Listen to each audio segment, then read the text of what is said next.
dulu ya, masalah dulu. Nah ini kok nggak keluar ya?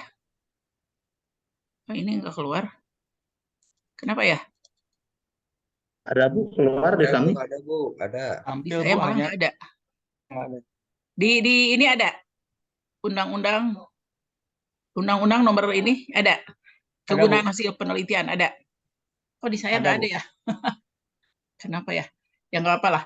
Nah ini kegunaan hasil penelitian itu satu memahami masalah, kedua memecahkan masalah, ketiga mengantisipasi masalah, kemudian membuat kemajuan ya. Jadi memahami masalah itu kita mungkin pernah menemukan oh ini ada masalah apa gitu ya. Sebetulnya masalah ini seperti apa gitu ya. Kita hanya mendengar hanya rumor saja. Oh ada masalah katakanlah sekarang ya misalkan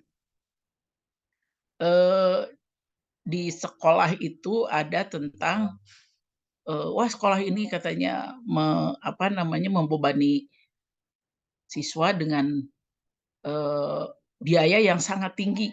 Tapi kok ininya prestasinya biasa-biasa aja gitu ya. Nah, ini kan masalah ya. Kita ingin lihat apa gitu ya masalahnya. Nah, ini bisa diteliti. Lalu untuk memecahkan masalah juga ya apabila kita ada sesuatu yang perlu dipecahkan masalah dan tidak bisa dengan hanya diskusi saja, nah itu harus dilakukan penelitian ya. Katakanlah di satu lembaga pendidikan misalkan ingin mengembangkan kurikulum baru, walaupun ada kurikulum nasional tapi ada kurikulum lembaga ya yang akan dikembangkan. Nah ini bagaimana caranya gitu ya. Nah ini bisa juga dengan penelitian apa yang dibutuhkan sebetulnya oleh siswa. Kemudian ada tidak guru-gurunya dan lain sebagainya banyak ya. Itu kemudian kebutuhan masyarakat itu memecahkan masalah. Antisipasi masalah juga ya. Seperti halnya sekarang kita dalam era digital ya. Untuk yang akan datang itu belum tentu ada lagi buku yang yang kasat mata gitu ya, semua digital buku itu ya. Sekarang sudah banyak ya buku digital. Nah, jadi kita itu bagaimana mempersiapkan misalkan siswa itu agar mereka bisa menghadapi era tersebut. Nah, di sini bukan hanya sekedar kemampuan untuk melakukan operasional dari alat-alat peralatan tersebut ya digital tersebut, tapi etika untuk menggunakan digital ya, kemudian juga kemampuan kita untuk menyaring informasi karena di media sosial saja informasi itu kan seperti apa gitu ya, luar biasa ya itu bisa membuat orang menyebar fitnah gitu ya. Nah ini antisipasi masalah. Jadi masalah-masalah seperti ini bagaimana caranya agar anak-anak atau siswa di sekolah itu bisa mengantisipasi masalah-masalah tersebut. Kemudian juga misalkan dengan tenaga kependidikan. Nah, tenaga kependidikan ini tidak mungkin stagnan ya. Itu harus berkembang. Sementara siswa-siswa sudah memahami seberapa luasnya penggunaan media sosial. Nah, ini misalkan gurunya masih gaptek, nah ini bahaya ya. Nah, jadi di sini harus diantisipasi apa yang harus dilakukan untuk mengantisipasi masalah-masalah ini. Ini bisa dilakukan penelitian ya, kira-kira apa yang bisa dilakukan guru. Karena guru itu misalkan ada yang usianya masih sangat muda, ada yang di pertengahan, yang masih milenial gitu, ada yang sudah 40 ke atas, 35 ke atas, bahkan menjelang pensiun ya ada. Nah, ini pengalaman saya ketika saya penelitian tentang ini berapa tahun yang lalu ya, 10 tahun yang lalu barangkali ya. Jadi pemerintah dengan kerjasama ya dengan bukan dengan Microsoft ya waktu itu, dengan lupa saya. Jadi memberikan bantuan kepada beberapa sekolah terpilih ya untuk dilatih guru-gurunya itu. Kemudian diberi peralatan. Waktu itu sekolahnya diberi komputer, diberi printer, diberi infocus ya dan lain sebagainya. Kalau di Pulau Jawa itu tidak masalah ya. Tapi ternyata ketika saya ke daerah Kalimantan, ke Sumatera. Sumatera masih mending ya. Di Kalimantan itu kebingungan orang-orang itu ya. Kebingungannya itu apa coba? Mereka yang udah usia 40 tahun ke atas itu merasa sudah tua dan sudah bukan waktunya lagi untuk main komputer katanya. Ya biar aja lah itu yang apa namanya yang ngurus nilai kan bisa oleh TU katanya. Saya tidak usah ngurus itulah. Nanti untuk ngajar biasa aja lah, nggak usah pakai Infocus dan lain sebagainya. Jadi nah hal-hal seperti ini ketika diteliti, oh rupanya hasil pelatihan itu kurang efektif gitu ya untuk usia sekian sampai sekian. Nah ini juga sebetulnya antisipasi masalah ya. Kemudian membuat kemajuan juga itu bisa ya. Ingin kita mengembangkan sesuatu ya kita apa namanya melakukan penelitian ya. Jadi ini kegunaan hasil penelitian. Nah, ini saya ambil dulu ya ini beberapa hal yang perlu diketahui. Nah, ini dalam Undang-Undang Nomor 12 tahun 2012 ya. Itu ada apa namanya? tingkatan penelitian atau tugas akhir yang harus dilakukan oleh mahasiswa. Mahasiswa S1, S2, dan S3.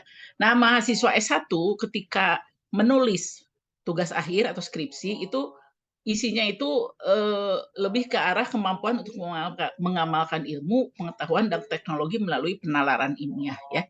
Penalaran itu kan cara mendalami, cara apa namanya berpikir, mengembangkan dan sebagainya dengan cara berpikir ya, dengan cara berpikir. Kita ingin mengamati, memperdalam, mengembangkan dan lain sebagainya dengan cara berpikir ya, itu nalar ya, penalaran.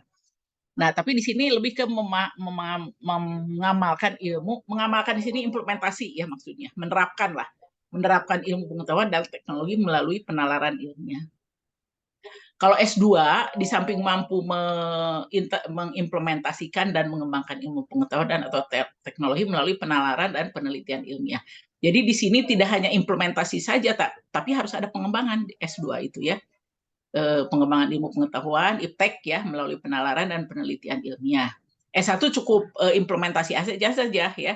Misalkan hanya melihat apa namanya? Seperti kemarin saya pernah mengatakan oh itu untuk S1 ya. Apa PTK. PTK itu misalkan hanya melihat bagaimana cara guru menyampaikan ini dan bagaimana murid meresponnya. Kemudian ke apa namanya ke pencapaian itu untuk S1 ya. Nah, kalau S2 itu tidak hanya implementasi tapi pengembangan dari keilmuan itu tersebut bagaimana gitu ya. Itu S2. Kalau S3 lebih tinggi lagi. Jadi di samping implementasi, pengembangan juga harus menemukan dan menciptakan IPTEK ya, sesuatu yang baru ya, sesuatu yang baru. Yang baru itu bukan baru sama sekali dari yang ada, mungkin dimodifikasi, mungkin apa namanya ditingkatkan atau bagaimana, tapi itu ada temuan yang dimunculkan dari hasil penelitian tersebut. Nah, oleh karena itu kemarin saya agak bukan agak menekankan ya, justru menekankan sekali bahwa S2 itu jangan seperti S1 ininya ya, penelitiannya ini berbeda. Jadi jangan disamakan dengan S1 ya. Nah, kemudian kita bicara skop penelitian kualitatif ya. Jadi di sini paham ya kalau seandainya nanti masalah penelitiannya seperti itu. Tidak, masalahnya boleh sama, tapi dalam pengembangan penelitiannya itu berbeda gitu ya dengan S1. Nah, kemudian di sini kita bicara tentang skop penelitian ya. Ini saya lebih cenderung ke kualitatif ya, ke kualitatif. Jadi tidak ke kuantitatif karena diminta oleh prodi itu kualitatif aja Bu katanya. Nah, ini skop riset itu ada makro, ada mikro. Makro itu lebih luas. Mikro itu ya dalam lingkup kecil. Nah, kalau S1 mungkin di sinilah bisa ya. Satu situasi sosial atau beberapa situasi sosial ya. Nah, kalau S2 itu ya harus ini sekelompok masyarakat, kalau masyarakat beberapa lembaga sosial ataupun nah ini tiga lah, satu lembaga sosial, beberapa situasi sosial, satu situasi sosial ini untuk S1. Nah, S2 ini di sini ya, di tengah. Nah, kalau di atas ini S3 lah, S3. Jadi makin lama makin tinggi makin apa namanya? Berat beban penelitiannya ya. Nah, kemudian apa itu situasi sosial itu ya? Situasi sosial itu adalah ini. Ada tempat, ada orang, ada aktivitas. Jadi kalau Anda meneliti nanti harus, karena ini kan ilmu sosial, jadi harus dalam situasi sosial. Ada tempat, ya, ada lokus, ya, ada aktor, ada orang, ada aktivitas. Nah, kalau tidak ada, itu tidak bisa dikatakan penelitian, ya, karena situasi sosial ini harus muncul di dalam setiap penelitian kualitatif ataupun kuantitatif sebetulnya. Nah, kalau seandainya kita mau meneliti apa namanya, bukan orang, ya, itu bisa saja, tapi tetap ada aktor. Katakanlah kita ingin meneliti tentang apa namanya, eh, tradisi masyarakat, ya, tradisi masyarakat, tapi kan tetap tradisi masyarakat ada orang, ya, lalu ada aktivitas, atau binatang, ya, binatang itu juga bisa, tapi situasi situasi sosial binatang itu, ya, bukan manusia, ya, situasinya, artinya di sini aktornya itu binatang, tapi kita ini menekankan pada situasi sosial human, ya, manusia. Jadi di sini harus ada 3 hal ini dalam penelitian. Nah, apa yang disebut masalah, ya? Masalah itu sebetulnya terjadi karena adanya kesenjangan antara apa yang terjadi dengan apa yang diharapkan. Itu masalah. Masalah adalah segala sesuatu yang menyebabkan seseorang ingin meneliti. Ini dipandang dari sudut penelitian, ya. Lalu masalah merupakan area yang menjadi perhatian peneliti, suatu kondisi yang ingin diperbaiki, suatu kesulitan yang ingin dihilangkan. Dan masalah adalah kejadian yang menimbulkan pertanyaan kenapa dan kenapa. Ya.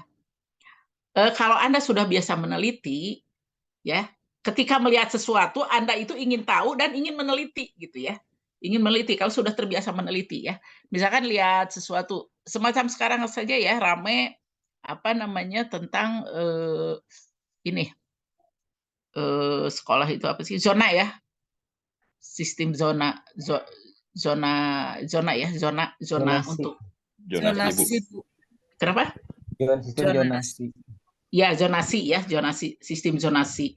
Sistem zonasi itu kan ternyata tidak mulus, begini, begini, begini, begini, begini. Nah, kalau peneliti itu pasti terangsang untuk meneliti, ya. Seperti saya ingin tahu ini apa sih yang terjadi sebetulnya, gitu, ya. Jadi walaupun secara kasat mata kita sudah tahu, tapi kan ada di balik itu yang kita tidak ketahui, ya. Nah, itu ingin meneliti, gitu, ya. Jadi kalau sudah terbiasa untuk meneliti, ingin meneliti, makanya di sini dikatakan masalah adalah kejadian yang menimbulkan pertanyaan kenapa dan kenapa, ya. Nah, dan peneliti itu mungkin ingin memperbaiki, ingin memberikan masukan atau ingin mempunyai kejelasan, ya, tentang kondisi yang sebenarnya. Biasanya peneliti seperti itu, ya. Kalau mereka sudah meneliti. Jadi ini pengertian masalah, ya. Aduh, ini kok hilang-hilang, ya. Di ini untung saya ada ini. Tapi kelihatan ini, ya. Sumber masalah ada, gambarnya ada. Kosong, Bu. Kosong, ya. Kosong. Oh, yang ini Kosong, Bu. Kosong, Bu. Teksnya Banyak hilang. yang Kosong, kosong. Bu. Gak ada isinya, Bu. Aduh, nanti ini saya ngirimkannya ini saya kerjanya 2, ya, di komputer dengan di ini, ya, di apa namanya, di laptop ini yang dipakai untuk ini laptop. Nanti saya mau coba, saya yang ini aja. Ini sudah di apa namanya, sudah di PDF kan, ternyata di PDF kan mau banyak yang hilang, ya, gambarnya. Nanti saya ambil yang tidak PDF. Sebentar. Anda sekarang udah mulai ini tidak ngintip-ngintip masalah apa gitu? Sudah belum? Kira-kira yang akan jadi Ya, sedang mencari permasalahan. sedang mencari-cari. Nah, ini coba, ya, saya ini kan. Nah, ini saya coba. Ini saya stop dulu, ya. Nanti saya ambil ini dari, kok bisa, ya? Padahal biasanya nggak gini kok ini. Bisa begini. Nah, ini enggak, mudah-mudahan.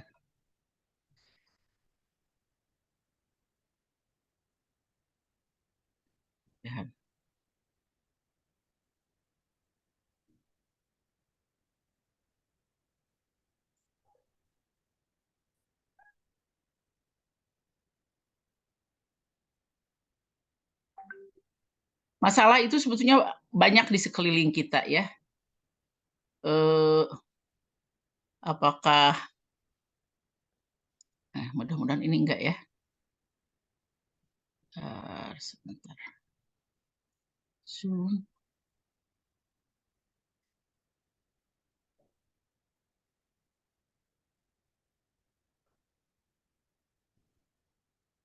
Ini ya. Nah, sekarang kelihatan ya? Ada ya sekarang? Ada, Bu. Nah, Ada, Bu. nah ini kalau kita kebingungan cari masalah, nah ini sumber masalah ini banyak ya. Sumber masalah ini banyak. Pertama ada penyimpangan dari pengalaman dan kenyataan ya. Misalkan saja ini ya. Misalkan saja Anda misalkan ya dulu itu pengalaman Anda itu kalau naik kereta misalkan ya selalu beli tiket secara manual ya. Tapi sekarang kan harus online ya. Harus online, kalaupun di sana pakai apa tuh? Ini ya, jadi tidak langsung ke ini. Sekarang langsung nggak ke ini, ke loket. Saya lupa. Ada yang Sudah naik tidak kereta. bisa seperti ya. Sudah tidak bisa. Nggak harus, Bu. bisa, Nggak harus ke loket, Bu. Online. Sudah pakai Online, Bu, aplikasi pesannya semua, Bu. biasanya. Pakai aplikasi semua ya sekarang. Dulu Yang kan KRL, Bu. Kereta api, pesawat, semua gitu. kalau pesawat Kecuali dari kereta dulu, lokal, Bu, masih ya, bisa. kereta lokal. Kalau pesawat dari dulu udah memang Ya, ini ya, ya, bisa pakai aplikasi lah. Kalau Ya. ini kan kereta baru-baru ya. Nah, kereta jarak jauh. jarak jauh ya. Nah, ini Kereta lokal juga sama. kenapa? Pengalaman Apa, Bu? kita selama ini kan seperti itu.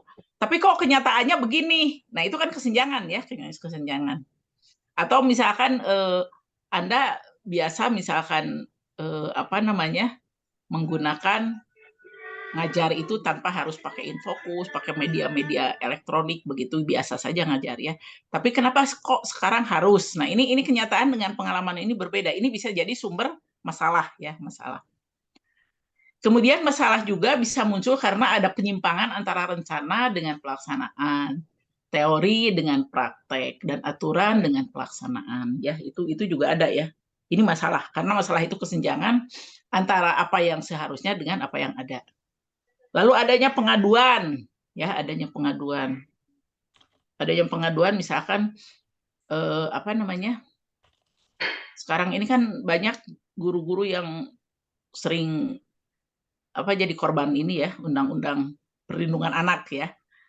Nah, sejauh mana mereka itu sebetulnya melakukan tindakan kekerasan terhadap anak sehingga diadukan dan disidang di pengadilan gitu ya. Nah, kita kan ingin tahu ada apa sebetulnya di balik itu. Apa memang gurunya yang galak atau memang orang tuanya yang terlalu GR gitu ya atau terlalu sensitif ya sehingga anak sedikit di ini saja oleh guru itu langsung mengadu ke kepolisian dan diangkat ke pengadilan. Nah, ini misalkan seperti itu ya. Misalkan contohnya ini contoh yang gampang, nanti Anda bisa cari lagi. Atau juga ada kompetisi ya, ada kompetisi. Ketika misalkan satu lembaga pendidikan itu maju, nah lembaga pendidikan ingin meniru, nah itu bisa dilakukan penelitian. Itu masalah kan, kesenjangan ya, kesenjangan. Oh, kenapa sih mereka maju? Ada apa sih mereka? Bagaimana sih memanage lembaga pendidikannya sehingga mereka bisa jadi sekolah favorit misalkan ya. Nah, ini kan kompetitif ya. Nah, sementara Anda berada di lembaga pendidikan yang biasa-biasa saja gitu ya. Tidak ada prestasi yang menunjukkan bahwa sekolah ini bagus sehingga mungkin murid-murid yang masuk juga calon-calon siswa yang masuk juga lebih sedikit dibandingkan dengan sekolah favorit ya. Nah, ini ada apa sebetulnya? Ini juga bisa diteliti ya. Jadi banyak sebetulnya sumber masalah itu ya, sumber masalah. Ini kompetisi di dalam bidang pendidikan. Di bidang lain juga ada ya, bidang di apa namanya di perkantoran misalkannya atau karena manajemen pendidikan ini tidak melulu di sekolah tapi berkaitan dengan kebijakan pendidikan ya, kebijakan pendidikan di sekolah formal maupun di sekolah non formal ya. Nah, ini merupakan hal-hal yang bisa menjadi sumber masalah ya. Jadi bisa Anda cari ya. Nah, coba kira-kira apa yang bisa Anda sampaikan berdasarkan ini ya, berdasarkan apa yang gambar yang Anda lihat ya. Jadi sumber masalah itu ada beberapa. Kira-kira apa yang terpikir oleh Anda untuk memunculkan masalah? Masalah apa kira-kira? Izin Bu, Ya, silakan. saya dengan Yuyus Bu, Ya, pengamatan saya kan saya saat ini sedang mengamati ini Bu, mengamati aktivitas yang namanya kelompok belajar Bu, kelompok belajar di satuan pendidikan. Nah, ya, kelompok belajar memiliki tugas untuk mengembangkan kegiatan di internal sekolah sehingga proses pembelajaran itu jadi bisa lebih baik lagi. Nah, ya. pertanyaan yang ingin saya teliti, yang ingin saya ketahui sekarang udah banyak kelompok belajar Bu, tetapi isi di dalam sekolah itu belum belum berkembang pembelajarannya. Nah, ini yang ingin saya ketahui. Jadi antara harapan pemerintah dengan adanya Kombel ini ternyata belum bisa dicapai. Nah, ada apa di dalam sekolah itu? Itu yang jadi masalah Bu, yang sedang saya amati. Ya, kelompok belajar siswa itu teh Bukan Bu, kelompok belajar Kombel guru. tuh belajar Bu, komunitas belajar guru di dalam Oh, sekolah. komunitas belajar guru. Ya, Iya, iya, iya. Bisa itu bisa ya. Tapi ada yang berhasil tidak? dari yang saya amati tidak signifikan Bu, sangat kecil yang sudah bergerak dan berhasil dalam sekolahnya. Sebagian besar masih belum menerapkan kami di provinsi itu Bu. Ya, ya, ya, ya, ya, ya. Nah, ini Anda mau meneliti yang mana, yang sudah berhasil atau yang tidak berhasil? Yang tidak berhasilnya Bu, supaya ketemu masalahnya itu apa gitu. Yang tidak berhasil. Kenapa Ya, mereka tidak berhasil? betul, betul.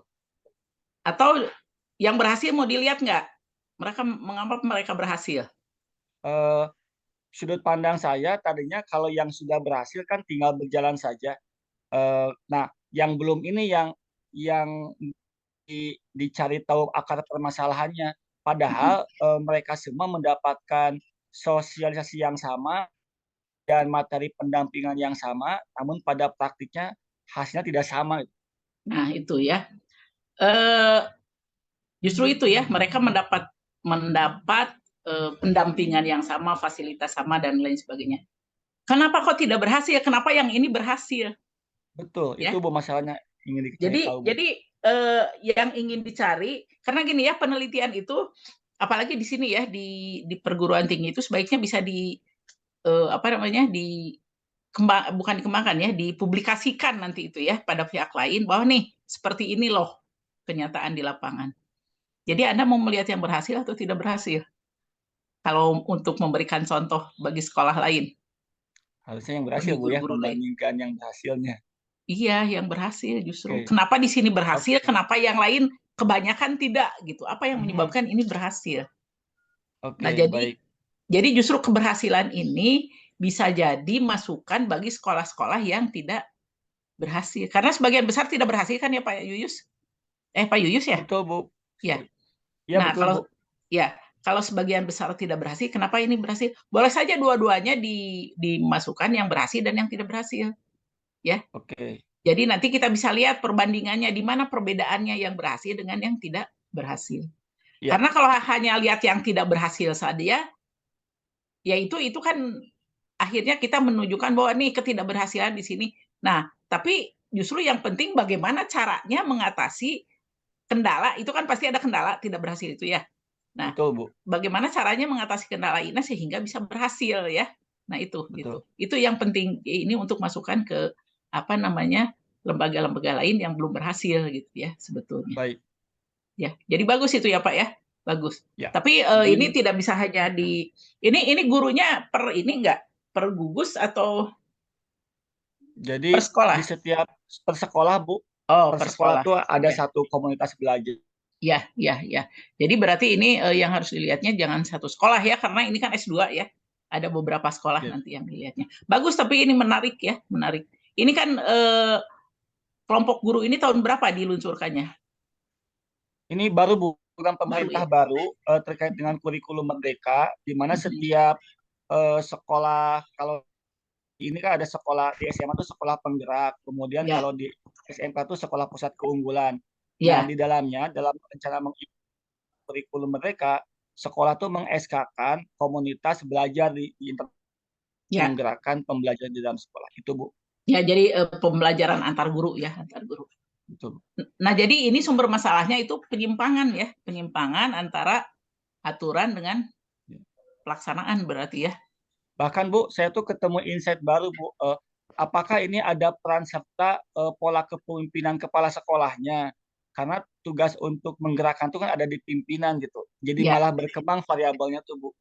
ya. Nanti bisa digali itu Pak di pertanyaan penelitiannya, di tujuannya ya, tujuan penelitian kan nanti ada tujuan penelitian untuk apa, nanti muncul di pertanyaan. Jadi digali diantaranya kepemimpinan nanti digali. Oh gitu. Ya. Baik, baik. Tapi sebelum ke sana kita harus merumuskan dulu masalahnya nanti ya. Ini hari ini Oh saya iya. akan bicara sampai perumusan masalah ya. Perumusan masalah Siap, nanti minggu depannya mungkin tujuan penelitian, pertanyaan penelitian ya sampai nanti ke apa namanya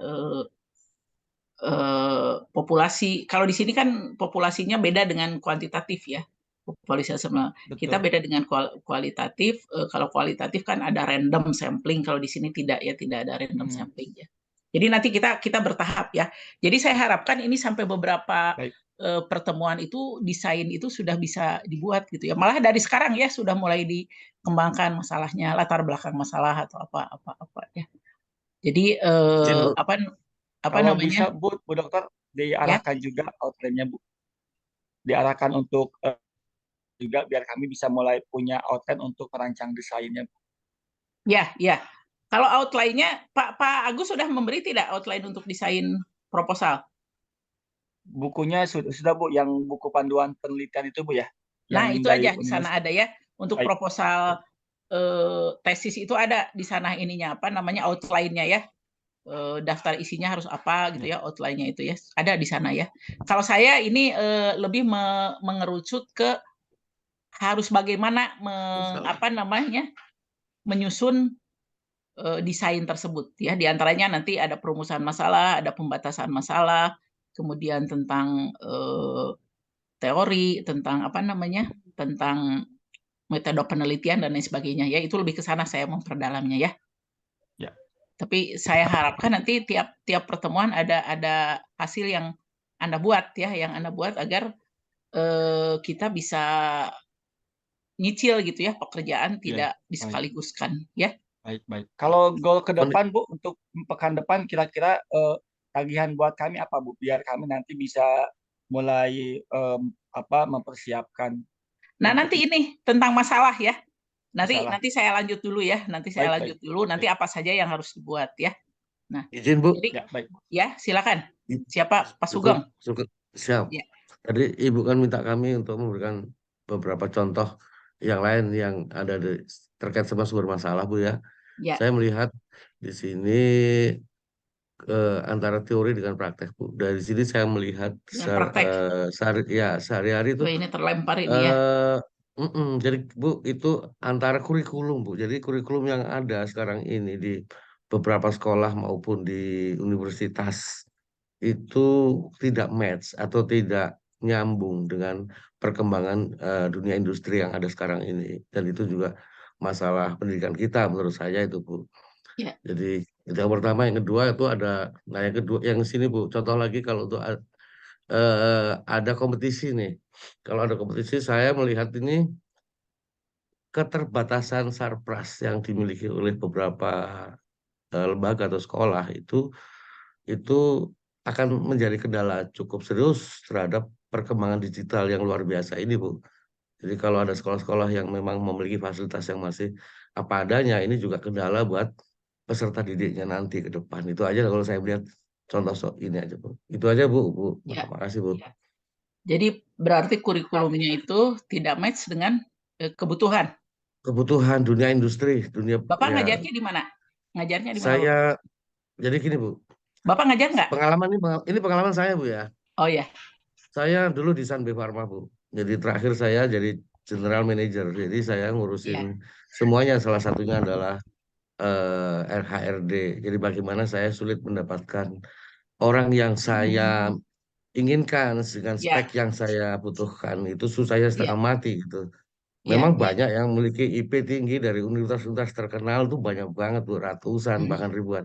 ya. Tapi yang betul-betul yang kami inginkan tuh Bisa kerja. nggak dapat itu. Ya Ya, itulah itu ya, ya seperti itu. ya, Begitu ya, teori yang dia dapat itu nggak cocok dengan apa yang ada di yang kami butuhkan gitu kira-kira ya, gitu. ya. Nah sekarang sekarang memiliki lembaga sendiri, jadi mencoba untuk masuk area itu gitu. Dan kebetulan saya ya apa yang saya miliki aja, dunia saya adalah dunia F&B, jadi industri di situ, maka saya bikin lembaga yang kira-kira match dengan apa yang dibutuhkan gitu Bu. Nah itu Ya, yang ya, ya. itu kira-kira Bu. Oh Kalau ya, kompetisi tadi Bu, saya lihat itu serius banget ini. Ini banyak ya. sekolah-sekolah di Indonesia, terutama saya kan ketua lembaga sertifikasi kompetensi bidang barista Bu ya. Jadi Hmm. kalau saya memberikan asesi ke sana, jadi asesor lah Bu ya, itu maaf sekali, itu yang di luar Pulau Jawa itu jauh sekali dengan Tuh, apa yang ada di Pulau Jawa, anak-anak sini ya. jauh banget Bu, itu sekali. Ya saya pikir karena kendala fasilitas ini, sarpras yang sangat minim yang dimiliki oleh sekolah SMK atau apa yang lain itu. Itu saja Bu, makasih. Ya, ya. Bagus tapi Pak itu kalau memang ada seperti itu karena ternyata beberapa waktu yang lalu juga ada mahasiswa saya ya program S3 yang meneliti tentang lulusan SMK itu malah akhirnya banyak yang nganggur. Itu SMK itu padahal Iya, lebih ke khusus ya, khusus. Bagus Pak itu jadi ada kesenjangan antara apa namanya kurikulum kurikulum Bu dengan kurikulum kebutuhan dunia dengan industri, kebutuhan dunia usaha. Itu kemudian bagus Pak, dunia bagus Pak. kerja lah itu, dunia Ya usaha dunia ya. kerja. Itu bagus Pak, bagus bisa diteliti itu. Itu sangat bagus sekali ya karena kebutuhan dunia kerja apa, kurikulum apa, jadi nggak match Ya, gitu ya. nggak Padahal dari match ya. dulu itu mix and match itu kan sudah Ya, digaungkan tapi belum juga ya sampai sekarang ya. ya. Bagus itu Pak, bisa bisa diteliti ya. Nanti Baik. menelitinya seperti apa ini kita belum bicara metode penelitiannya ya. Belum baru-baru masalahnya sajalah dulu ya. Ya. Ada lagi yang mau menyampaikan di samping Pak Sugeng? Pak Yuyus, ada lagi? Silakan. Barangkali Mungkin Bu. ya, silakan Pak siapa Assalamualaikum. Pak Yana. Ya, terima kasih Ibu. Ya, Kalau sama-sama. kemarin saya mengajukan penelitian tentang efektivitas penggunaan raport mutu untuk di beberapa sekolah. Permasalahannya kalau saya di lapangan, jadi masih banyaknya satuan pendidikan, dalam hal ini manajemen, untuk memanfaatkan penggunaan raport pendidikan. Seperti itu Ibu. Tapi kemudian untuk judul yang kedua ini alternatifnya, ini tentang ini agak beririsan dengan dari Pak Yus tadi penelitiannya. Salah satunya adalah kami sudah mengikuti pendidikan, selayaknya kami harus mengimbas kepada satuan pendidikan dari ilmu yang didapat. Tapi karena posisi kami berbeda-beda, ada yang statusnya CTT, ada yang baru P3K begitu ya, belum memiliki kekuatan di satuan pendidikan karena dirasa belum banyak pengalaman di sekolah tersebut begitu ya. Jadi intinya belum bisa gayung bersambut antara manajemen dengan para peserta yang seharusnya menggerakkan komunitas begitu ya. Memang jawabannya harus dari kepala sekolah dulu yang bergerak lebih dulu, lebih paham dulu begitu ya. Jadi yang jadi permasalahan itu harusnya kita bergerak, tapi kendalanya kurang support dari manajemen. Nah, ini manajemen belum menguasai betul yang namanya sekarang paradigma pendidikan baru itu seperti apa begitu Ibu. Pendidikan apa? Paradigma apa, Pak? Paradigma baru. Tentang? Paradigma baru pendidikan. Bahwa pendidikan itu harus berpihak kepada murid begitu Ibu ya.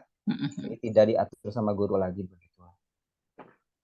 Ya, dicoba aja Pak masalahnya itu ya. Itu bisa ya, bisa. Jadi antara itu tadi ya. Jadi mungkin kan itu ada kendala ya dalam pelaksanaan karena pimpinan itu memang kunci ya untuk memudahkan. Ya berarti itu kaitannya nanti dengan kepemimpinan ya, dengan kepemimpinan atau nah Tapi ini hati-hati ya, nanti bapak-bapak dan ibu-ibu ini jangan meneliti di tempat sendiri, kecuali tempat itu milik sendiri ya. Nah, karena apa? Karena kalau meneliti di tempat sendiri, kemudian nanti penelitian kan apa namanya tidak apa namanya kalau kita ingin menggali betul-betul lebih dalam itu kita tidak tahu mana ini teman, mana ini yang jelas ini permasalahan ini harus bisa terbuka gitu ya. Objektif, ya, kurang Nah, objektif. sensitif nanti terlalu sensitif. Ya. Jadi kadang-kadang nanti pimpinan terbuka apa sih apa namanya penyimpangan yang dilakukan oleh pimpinan ataupun kesalahan langkah-langkah yang kurang tepat gitu atau dari teman atau dari apa. Jadi nanti Anda sendiri yang ini ya yang kena ya. Jadi jangan sampai di tempat sendiri ya. Kecuali tadi kalau Pak Sugeng milik sendiri tempatnya. Tadi lembaganya. Iya betul Bu, saya siap Ya. kok Bu, nggak apa-apa, biar banyak kekurangan Ya. biar saya tahu. Ya. Nah itu nanti karena nanti akan ini biasanya tidak diperbolehkan ya, tidak diperbolehkan. Ada memang yang nekat ya, mahasiswa saya di S3 nekat, tapi akhirnya hasil penelitiannya itu nggak jelas. Ketika saya tanyakan kenapa ini tidak dimasukkan, saya dimarahi teman saya Bu, katanya karena saya memasukkan kejelekan lembaga saya. Ya iyalah makanya saya udah larang kata saya itu. Akhirnya nggak jelas gitu, nggak karu-karuan. Iya. Nah itu. Jadi ini harus hati-hati ya. Kita namanya orang timur kan tidak bisa terbuka seenaknya gitu ya. Nah pastilah ada sesuatu yang ditutupi. Nah tapi kalau untuk penelitian ini tidak bisa begitu ya. Tetap harus dibuka apa adanya gitu ya. Apa ada. Ada Untuk lagi sampel, ini. Ibu punten untuk sampelnya minimal berapa sekolah Bu? Kenapa? Untuk sampelnya. Lokasi Kalau bisa penelitian. beberapa sekolah Pak, kalau bisa ya. Kalau bisa Bapak tinggalnya di mana? Di Gede Bage. Bandung ya. Ya. Coba antara di Bandung dengan di Kabupaten Bandung dengan di Cimahi aja Pak. Yang dekat-dekat aja lah. Ya. Tapi untuk wilayah Bandung Timur bisa Bu? Bandung Timur, Bandung Selatan, Bandung Utara bisa tidak Bu? Jadi di Kota Bandung. Ya. Tapi kan Kota Bandung mah hampir sama kan kondisinya. Ini bergantung di satuan pendidikan Bu yang kita lihat ya. Di satuan pendidikan ya. Ya tapi kan aturannya sama saja kan kalau di Kota Bandung. Oh, enggak Ibu. Ini bergantung kepada apa ya pelaksanaan di satuan pendidikan begitu Ibu seperti apa? Ya betul. Pelaksanaan di satuan pendidikan, tapi aturan yang yang diterapkan pada sekolah itu, yang namanya satu kota itu sama ya, dari sumber yang sama dari dinas pendidikan. Jadi kan biasanya kebijakan itu kan dari nasional begini, dari provinsi begini, nanti di dinas ada ditambahin lagi gitu ya, apa itu mungkin berbeda ya dengan kalau diterapkan di kabupaten lain. Kabupaten lain mungkin punya kebijakan sendiri daerahnya. Nah, Kota Bandung juga punya kebijakan sendiri di daerahnya. Jadi itu kalau sama itu kurang ini Pak. Kalau bisa beda gitu, beda lokasi. Bu, kalau kami melihatnya dari kepemimpinan kepala sekolah gitu Ibu, penerapannya seperti apa gitu, nggak berdasarkan daerah. Ya, tapi gini Pak, masalahnya dulu apa? Kita harus lihat masalahnya dulu ya, masalahnya karena kalau kita asal main tebak-tebakan ya ini sulit juga ya nanti pengembangan penelitiannya harus jelas dulu masalahnya ya. Masalahnya seperti apa? Memang itu masalah kepemimpinan ya, penerapan seperti itu ya. Tapi nah itu kan ya itu tadi harus dilihat juga kebijakan yang ada di lingkungannya. Saya katakan kan kemarin ya, untuk penelitian kualitatif itu tidak hanya variabel 1-2 variabel yang diteliti, tapi holistik. Kalau sekolah itu artinya terkait dengan kebijakan dinas ya. Dia melaksanakan itu ada kebijakan dari dinas, kebijakan daerah ya, kebijakan daerah kalau pusat itu semua sama mungkin ya, provinsi sama, tapi kebijakan daerah mungkin ada yang berbeda. Nah itu yang harus difikirkan oleh kita ya. Jadi harus holistik karena satu peristiwa itu tidak mungkin terjadi kalau tidak dipengaruhi oleh beberapa peristiwa lainnya. Ini kualitatif ya, kita tidak variabel itunya penelitiannya, tapi secara menyeluruh fenomena yang ada ya. Ya jadi itu ya Pak ya. Terima kasih. Ya silakan Pak Sofian. Ya, kalau boleh saya memberikan saran untuk Pak Yana, Bu. Ya. Jadi kalau berkaitan dengan rapot pendidikan, sepertinya kalau dilihat dari tinjauan kepemimpinan saja, Pak Yana sangat sempit ya Bu ya. Tapi akan lebih luas lagi kalau sebuah sekolah dilihat nilai rapot pendidikannya itu dari faktor non kepemimpinan. Contoh, keberadaan sekolah itu tadi seperti yang Ibu tadi katakan, di Kota Bandung, Kabupaten Bandung, dan mungkin Kabupaten Sumedang. Ya. Kenapa kalau harus di Sumedang? Karena akan nampak perbedaannya secara ekstrim kalau menurut pandangan saya, Bu. Kalau hanya di Bandung, kota saja, maka kepemimpinan itu tidak muncul, tidak nampak rapotnya. Tetapi kalau perbedaan daerah akan nampak, baik itu dari segi lokasinya, kemudian heterogen dari siswanya, kemudian masyarakatnya dalam mendukung pendidikan di sekolah itu, maka nanti hasilnya menurut saya, Bu, rapot pendidikan itu akan lebih cenderung terdapat perbedaan yang lebih ekstrim gitu, Bu. Lebih objektif. Kalau lebih objektif. Kalau Ya. hanya dilihat dari faktor kepemimpinan dan itu di Kota Bandung saja, Ya. itu sangat kecil sekali, tipis sekali perbedaannya gitu, Bu. Ya. Barangkali itu, Bu, masukan untuk Pak Yana, Bu. Terima kasih, Bu. Ya. Ibu. Ya, bagus ya. Itu jadi artinya tadi saya katakan harus lihat lingkungan secara menyeluruh ya. Kalau di Kota Bandung aja ya mungkin kebijakan daerah itu kan masing-masing beda ya, punya bijakan. Iya. Ya memang kepemimpinan itu salah satu, tapi bisa nanti sebagai salah satu yang ditanyakan di dalam pertanyaan penelitian. Ada pembatasan masalah nanti ya, pembatasan masalahnya 1, 2, 3, 4, 5 misalkan. Nah, salah satunya misalkan apakah kepemimpinan itu turut mempengaruhi, ada tidaknya. Tapi tetap itu harus di lokasi yang berbeda ya Pak ya, lokasi yang berbeda. Boleh menambahkan Ibu? Ya, mangga silakan. Mohon maaf kameranya tidak dibuka karena error ini Bu kameranya. Ya. Terima kasih atas kesempatannya Bu Dokter. Saya menambahkan dari Pak Sopyan.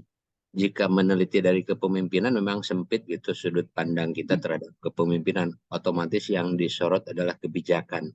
Tapi dalam rapot pendidikan tidak hanya kepemimpinan. Jadi rapot merah, kuning, hijau, dan birunya itu banyak komponen-komponen di rapot pendidikan yang bisa digali gitu Bu. Seperti contohnya kualitas pembelajaran. Untuk kurikulum merdeka kan saat ini pembelajaran itu diharapkan berupa project based learning. Artinya pembelajaran berbasis project.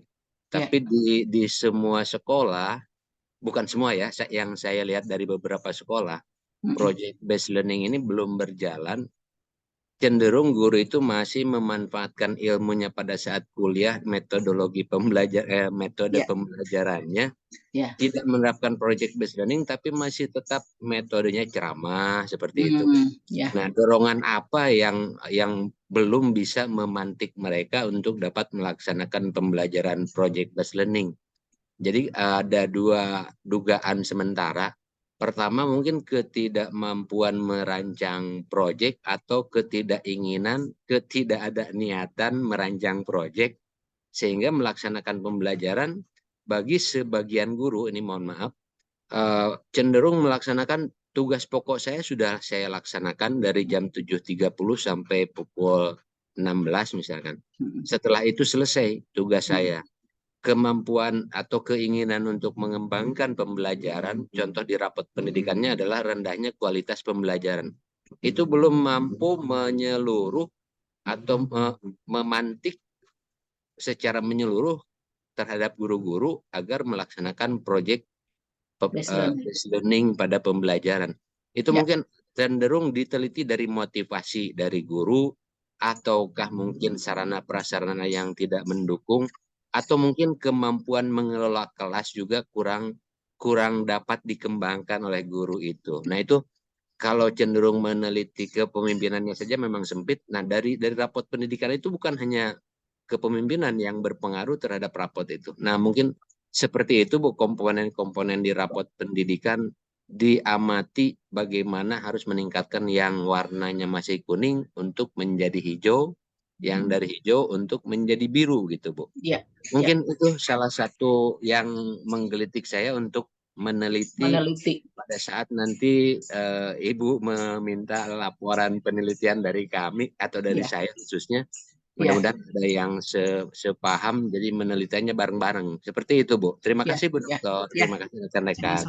Ya, itu bagus Pak untuk diteliti ya. Termasuk itu tadi project based learning itu bagaimana pelaksananya di sekolah sampai saat ini kan penelitian, hasil-hasil penelitian memang sudah ada sih ya di jurnal-jurnal. Tapi di Uninus itu baru beberapa orang aja. Kalau bisa beberapa orang juga ini belum saya lihat di S3 itu belum saya lihat ya. Nggak tahu kalau di S2 ya. Nah, tapi itu bagus untuk diteliti lah tentang project based learning itu. Ya.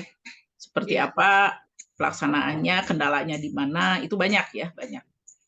Satu lagi Ibu, Ya, permohonan silakan. saya ini di sekolah saya masih seperti itu, bolehkah saya meneliti itu di sekolah sendiri itu Bu?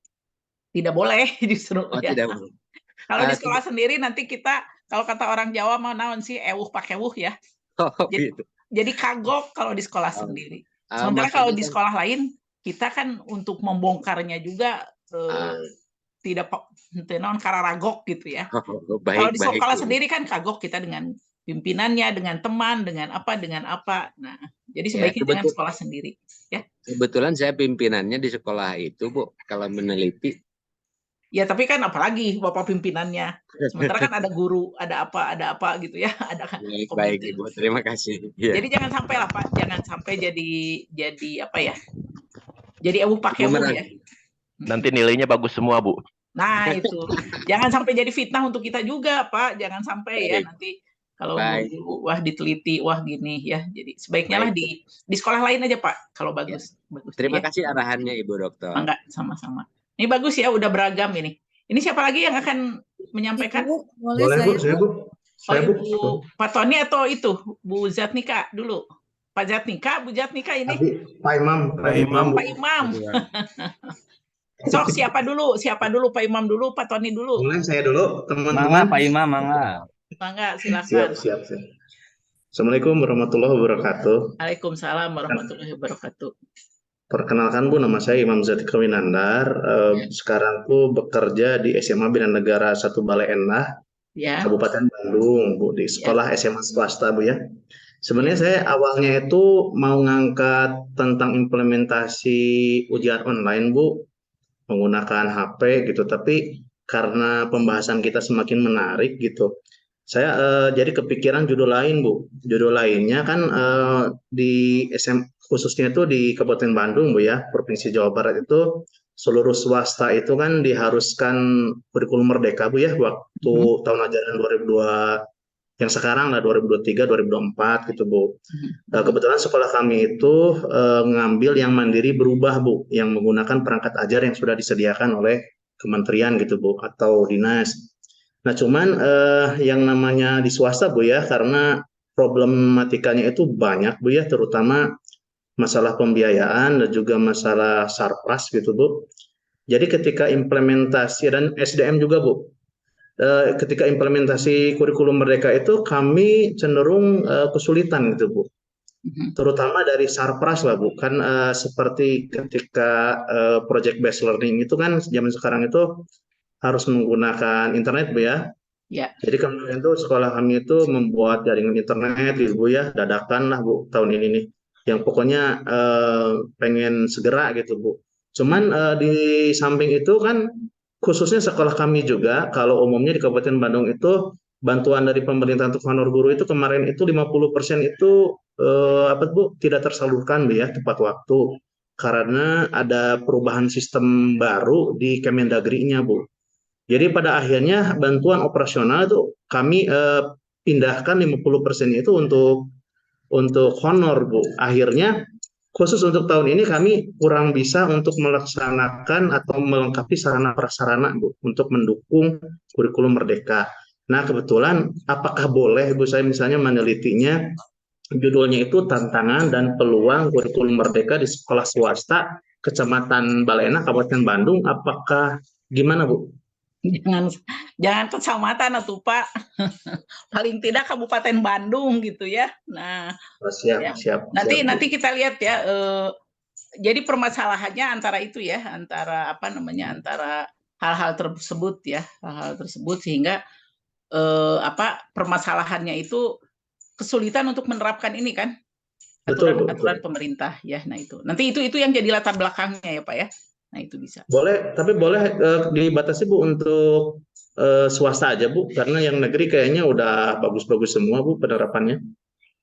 Penerapannya. Ya. Ya. Tapi ini ya, apa namanya, kalau swasta kan punya kebijakan sendiri biasanya ya, masing-masing punya kebijakan untuk katakanlah untuk sarpras karena tidak tergantung dari pemerintah ya untuk ini. Tapi harusnya dibandingkan antara yang berhasil dengan yang tidak berhasil, jangan yang tidak berhasil saja. Oh, siap. Atau kalau tidak yang berhasil, kita lihat nanti bisa memberikan kontribusi kepada yang belum berhasil. Sebetulnya ya. Kalau yang tidak berhasil kan pasti banyak. Yang berhasil itu yang jarang. Nah, itu ya. Berarti mungkin saya menelitinya yang ada swasta yang berhasil diteliti kenapa gitu Bu ya? Ya, harusnya begitu. Dan beberapa. Ya, dicobanya ya di Kabupaten Bandung dan yang dekat Kota Bandung lah atau KBB lah. Yang berhasilnya gimana? Yang tidak berhasil. Jadi nanti ada pembanding gitu. Ada pembanding. Oh, yang berhasilnya itu begini di Kabupaten Bandung begini, di Kota Bandung begini. Nanti disimpulkan. Jadi yang berhasilnya itu harus begini gitu. Nah, itu Pak. Siap. Jadi nanti mengembangkan hal yang baru gitu ya, mengembangkan hal yang baru ya. Sebetulnya ini bisa untuk S3 itu ya, ada temuan jadi mempunyai pola baru gitu ya. Tapi nggak apa-apa di S2 kan kita tidak terlalu mendalam masalah teorinya ya di S2. Ya gitu. Boleh aja ya. Itu aja Bu. Terima kasih banyak. Kemudian tadi Pak siapa, Pak Tony ya? Izin Bu Dokter. Pak Irham, Pak Tony tadi. Pak Irham ya? Ya, Bu Dokter, terima kasih. Ya, Assalamualaikum warahmatullahi wabarakatuh. Waalaikumsalam warahmatullahi wabarakatuh. Terkait sumber masalah yang nanti akan diangkat ini hampir sama permasalahannya dengan yang disampaikan oleh Pak Sugeng, Bu. Ya. Jadi kriteria atau kualifikasi lulusan itu mungkin tidak sesuai dengan yang dibutuhkan oleh industri, gitu seperti itu. Itu kan bertolak belakang Bu dengan saya kebetulan kan ngajar di SMK Bu ya. Jadi di mana tujuan SMK itu kan menghasilkan lulusan yang kompeten, kompetitif dan bisa bersaing di dunia industri seperti itu Bu.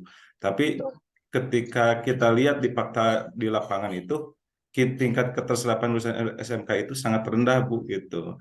Nah itu bisa dilihat permasalahannya mungkin tadi yang dijelaskan oleh Pak Sugeng ketidaksesuaian sarana prasarana, terus perlu adanya sinkronisasi kurikulum sekolah dengan industri seperti itu.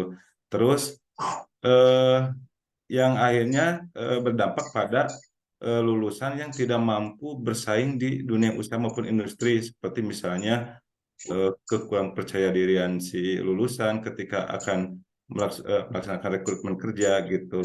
Itu faktornya mungkin karena rendahnya bekalan soft skill siswa atau lulusan sehingga berdampak ketika akan melakukan melamar kerja misalnya seperti itu, atau misalnya bisa aja mungkin kualitas SDM dalam hal ini tenaga pendidik yang mungkin kurang kompeten atau memberikan keterampilan karakter atau soft skill itu sendiri Bu seperti itu.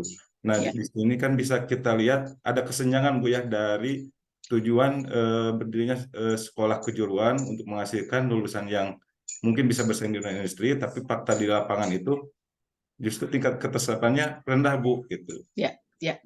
Itu bisa diangkat Bu aja. Ya. Makasih, itu bisa diangkat ya. Itu kan intinya itu kalau agar match ya antara kurikulum di sekolah dengan kebutuhan lapangan ya dunia usaha. Itu biasanya ketika menyusun kurikulum itu mengundang dari industri, dari dunia industri. Apa sebetulnya yang dibutuhkan mereka. Tapi sudah itu dilakukan. Ya, sebagian sekolah ada Bu yang sudah bekerja sama dengan mendatangkan guru tamu dari industri untuk memberikan motivasi misalnya, terus pembekalan budaya kerja, sikap kerja, lingkungan kerjanya seperti apa gitu. Ada sebagian SMK gitu. Ya, tapi itu jadi justru itu bukan hanya sekedar guru tamu tapi masuk ke dalam kurikulum gitu. Iya. Jadi nah ini sebetulnya dalam perencanaan kurikulum gitu ya. Perencanaan kurikulumnya itu seperti apa? Apakah hanya dibuat oleh sekolah saja atau melibatkan dari pihak industri? Nah, biasanya kalau melibatkan dari pihak industri itu kan mengatakan saya butuhnya ini. Jadi tolong masukkan ke dalam kurikulum hal ini. Nah, Oke. Ya. Jadi seperti itu. Nah, kesenjangan seperti ini saya ketahui ketika saya membimbing yang S3 ya. S3 itu ya seperti itu tadi. Jadi mereka itu akhirnya tidak terserap ya karena diantaranya ada itu ya, ada kesenjangan ketika merumuskan kurikulum itu ya. Ketika merencanakan kurikulum hanya melibatkan mereka, padahal kurikulum itu kan ada kurikulum apa namanya lembaga ya, bisa mengembangkan sendirilah kurikulum muatan lokalnya gitu ya. Nah ini enggak gitu ya. Ataupun kurikulum nasional, nah ininya apa namanya fokusnya materinya itu lebih diarahkan pada kebutuhan industri misalkan ya. Nah itu seperti itu. Jadi justru keterlibatan pihak industri terhadap sekolah itu harus intens ya Bu, secara berkala mungkin ya untuk pengembangan jadi inti permasalahannya ya perencanaan kurikulum. Bagaimana perencanaan kurikulum pendidikan pada SMK itu kan permasalahannya itu ya. Iya Bu. Terima kasih. Kita lanjut dulu ya. Ya. Maaf sedikit aja Bu. Terkait Pak Irham barusan tadi menyambung.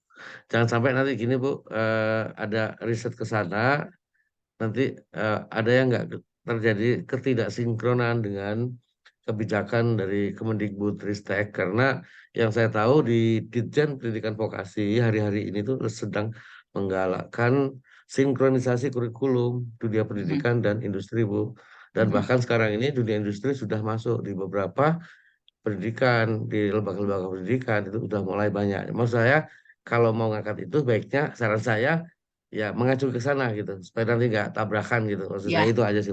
Terima kasih.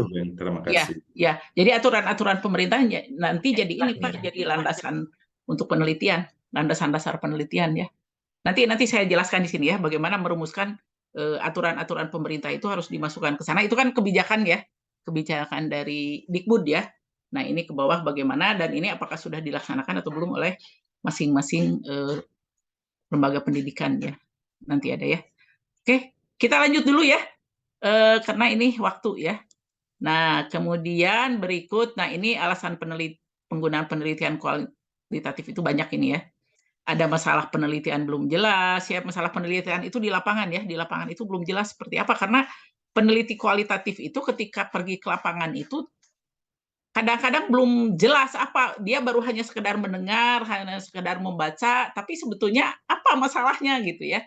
Nah, ini mereka bisa menggunakan kualitatif karena kualitatif menggali maknanya secara lebih dalam. Kemudian memahami makna di balik data yang tampak ya, untuk memahami interaksi sosial yang kompleks, memahami perasaan orang, mengembangkan teori, memastikan kebenaran data dan lain sebagainya ya.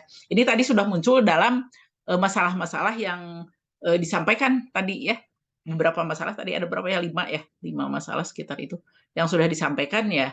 Ini diantaranya sudah menyangkut ini ya, sudah menyangkut ini. Misalkan ada masalah yang belum jelas, ada makna di balik data yang belum tampak gitu ya. Itu tadi udah muncul di dalam masalah-masalah. Ini bagus ya. Jadi artinya udah ada bekal lah untuk menyusun tesis ya. Nah, kemudian ini bagaimana cara membuat latar belakang masalah? Ya tadi masalah sudah kita peroleh, tapi bagaimana membuat latar belakang? Nah, ini ada 2 cara, ada deduktif, ada induktif. Deduktif itu dari yang umum ke yang khusus. Jadi dari umum dulu, tadi mungkin kalau tadi kata Pak Sugeng ya, dari aturan-aturan dulu, ini, bagaimana lalu mengerucut ya sampai ke konteks lapangan. Nah, kemudian ada juga dari yang khusus, dari yang kasus di sekolah, misalkan, atau kasus di lembaga pendidikan, atau kasus di yang kaitannya dengan manajemen pendidikan, kebijakan pendidikan, itu ditarik ke yang umum. Tapi kebanyakan itu para peneliti itu menggunakan deduktif ya, deduktif. Jadi dari yang umum ke khusus. Dari yang khusus ke umum memang banyak, tapi itu biasanya untuk penelitian fenomenologi, studi kasus ya, atau apalah banyak ya seperti itu. Tapi itu terserah Anda lah. Nanti mau seperti apa ya. Nah, tadi kan sudah disampaikan ya tentang beberapa masalah dalam penelitian. Nah, ini saya sampaikan tentang lingkup penelitian kebijakan. Ini kan manajemen ataupun administrasi pendidikan ya, ADPEN. Nah, ini ada masalah dalam kebijakan Itu lingkup penelitian kebijakan itu banyak ya. Jadi di sini apa namanya, ada agenda kebijakan ini banyak ya, banyak. Ada Ipolexos, Budhankam, dan lingkungan. Lalu ada interest group ya, interest group itu grup-grup atau kelompok yang berkepentingan. Ada pressure group. Pressure group itu grup yang menekan ya, yang menekan atau yang apa namanya, yang katakanlah ini memang mendorong agar apa yang ditentukan di dalam kebijakan itu dilaksanakan, ataupun ini apanya, pressure group di sini itu kendala-kendala dari luar. Jadi ada kelompok-kelompok yang memang seolah-olah merintangi atau seolah-olah membuat kegiatan atau proses kebijakan ini tidak berlangsung dengan lancar. Nah, di sini ada beberapa lingkup ya. Bisa policy maker yang ditelitinya, bisa proses pembuatan kebijakannya, bisa formulasi kebijakannya, bisa implementasi kebijakan, bisa output kebijakan, bisa outcome kebijakan. Tadi kalau saya lihat kebanyakan itu ke implementasi ya, implementasi kebijakan. Banyak yang ke implementasi kebijakan. Ke output tadi Pak Sugeng mungkin ya, Pak Sugeng ke output ya, output kebijakan gitu ya. Ternyata kebijakan yang dilakukan oleh pemerintah itu kok tidak match dengan ada yang di lapangan ya, yang kebutuhan lapangan. Kemudian ada tadi kebijakan, formulasi kebijakan itu bisa dari tadi kurikulum itu ya, pengembangan kurikulum itu policy formulation, jadi formulasi kebijakan bisa dalam proses pembuatan kebijakannya. Jadi tadi sudah muncul ya, sudah muncul kalau saya kaitkan dengan ini, dengan lingkup penelitian kebijakan. Nah kemudian, nah ini kelihatan nggak? Nah, kelihatan ya tulisannya. Ada, Bu. Nah, nanti bentuk rumusan masalahnya itu, ini kita bicara latar belakang masalah dan rumusan dulu ya. Kita belum ke pembatasan masalah. Nah, ini rumusan masalah itu bisa deskriptif, hanya memotret situasi sosial yang diteliti, bisa komparatif, membandingkan antara konteks sosial yang satu dengan yang lain. Tadi ada yang bisa dikomparatifkan ya, antara yang berhasil dan tidak berhasil. Itu bisa ya, dikomparatifkan. Jadi penelitiannya bisa ke sana. Atau asosiatif, yang merekonstruksi hubungan antara situasi sosial yang satu dengan yang lain. Nanti contohnya saya berikan ya, bagaimana contoh yang deskriptif. Nah, kalau contoh rumusan masalah deskriptif, rumusan masalah itu biasanya dalam pertanyaan atau pernyataan. Tapi kita buat saja dalam pertanyaan lah ya, karena nanti menyangkut ke pertanyaan penelitian juga. Kalau rumusan masalah sebetulnya bisa dikatakan ini sebagai identifikasi ya, sesudah latar belakang ada identifikasi. Nah, kita rumuskan masalahnya, kemudian nanti baru kita breakdown menjadi pertanyaan penelitian. Ini baru rumusan masalah yang besar ya, yang besar. Nah, ini yang deskriptif. Bagaimana iklim kerja organisasi misalkan. Ini deskriptif kan, hanya memotret saja ya. Bagaimana pola perencanaan yang digunakan dalam organisasi itu baik strategis maupun taktis. Ini deskriptif. Bagaimana model penempatan orang-orang untuk menduduki posisi dalam organisasi X misalkan. Bagaimana pola pengawasan dan pengendalian yang dilakukan dalam organisasi ya. Ini dibuat sesudah Anda membuat latar belakang ya. Nah, kemudian yang komparatif seperti ini. Bagaimana komparatif ya. Bagaimana apa faktor yang mempengaruhi perbedaan persepsi mahasiswa terhadap pembelajaran daring dari dua perguruan tinggi yang berbeda ya. Nah, kemudian apa faktor yang mempengaruhi perbedaan persepsi mahasiswa terhadap pembelajaran tatap muka di dua perguruan tinggi yang berbeda? Apakah kinerja organisasi A berbeda dengan organisasi lain yang sejenis? Apa dampak implementasi gaya kepemimpinan transformasional dan transaksional terhadap kinerja guru? Bagaimana perbandingan gaya manajemen antara pengawas sekolah menengah di daerah perkotaan dan di daerah pedesaan? Bagaimana perubahan strategi manajemen dalam menghadapi pandemi COVID-19 di pesantren dan di sekolah umum? Ini contoh yang komparatif, yang membandingkan. Tadi beberapa di antara bapak-bapak, ibu-ibu ini ada yang mau membandingkan. Nah, kemudian yang asosiatif, tadi hubungan ya, ada hubungan. Nah, ini bagaimana pola penyusunan anggaran pendapatan dan belanja organisasi. Ini kan dua hal yang berbeda ya. Anggaran pendapatan lalu ada belanja. Ini interaksi di antara keduanya seperti apa. Lalu bagaimana model koordinasi kepemimpinan dan supervisi yang dijalankan dalam organisasi. Ini juga dua hal yang berbeda ya. Walaupun ada benang merah ya. Jadi koordinasi dan kepemimpinan, lalu di sisi lain ada supervisi. Kemudian bagaimana pola kerja lembaga pendidikan menjadi sekolah favorit. Nah, ini juga dua hal yang berbeda. Bagaimana budaya organisasi mempengaruhi kinerja karyawan dalam sebuah perusahaan teknologi, sama ya. Jadi ada kondisi yang ini berpengaruh, berinteraksi dengan bagaimana berinteraksi dengan kondisi yang lain sehingga menimbulkan hal-hal yang positif misalnya. Ini ada ya bagaimana dinamika hubungan antara pemimpin dan anggota tim dalam sebuah proyek inovasi mempengaruhi hasil proyek tersebut. Bagaimana faktor sosial dan budaya mempengaruhi ini ya. Ini jadi ada beberapa ini contoh rumusan masalah. Jadi tadi dari apa yang Anda buat di latar belakang, coba rumuskan masalahnya. Apa masalahnya ya. Karena latar belakang itu kan masih kemana-mana, Anda rumuskan mana masalahnya ya. Kalau di kita ini di Pasca Uninus itu tidak ada yang namanya identifikasi masalah. Jadi langsung ke rumusan masalah. Nah, tapi rumusan masalah ini nanti akan dibuat dengan menggunakan pendekatan sistem. Nah, seperti ini, ya. Jadi rumusan masalah mau dibuat seperti membuat pendekatan sistem di sini sebetulnya bisa menggambarkan adanya identifikasi masalah, ya.